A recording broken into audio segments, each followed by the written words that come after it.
In today's video, we're going to have a look at what can you get from a car boot sale. Car boot sale is a UK thing, a little bit like a swap meet. It's an opportunity for people to get rid of the stuff they don't want. Well, yesterday I was at a local car boot sale and picked up a Nitro stadium truck.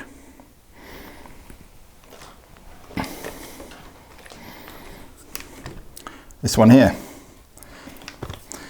It's of reasonable condition.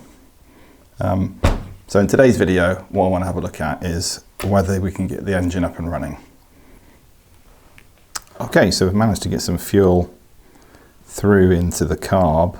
I had to do it the old school way, pulled the fuel pipe from the exhaust and just blown down the pipe, and the fuel moved quite nicely into the carb. So yeah, really interesting to see whether this goes or not. Okay.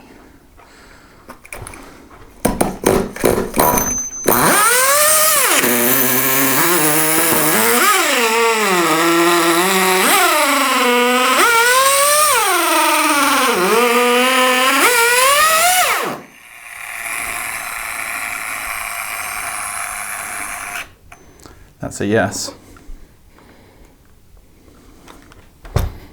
Holy shiters.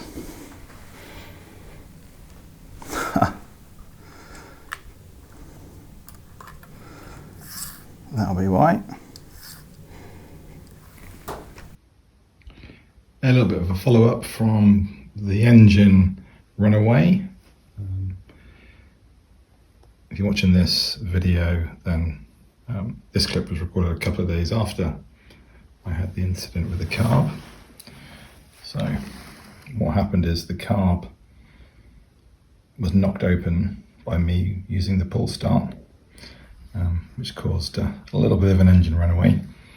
Didn't realise what the issue was, so I had to disconnect the fuel pipe. A little bit of a panic, but the panic was soon over and under control. But what I have noticed, and you'll see in here, this was not caused by the issue I had starting the engine. I think this is probably why it was for sale quite cheap. And of course I didn't notice this at the time, but we can see the spur gear there is well and truly mangled. Yeah. So that's going to take a little bit of a repair. And as I mentioned, the intro to this video, spares are very difficult to come across. I have identified a couple of options. One is replacing this whole brake housing, which includes a genuine spur gear, second-hand, somebody who breaks RC cars and sells them. And the other one, which I've not tried before, seen mixed reviews, is a selection of 3D printed versions.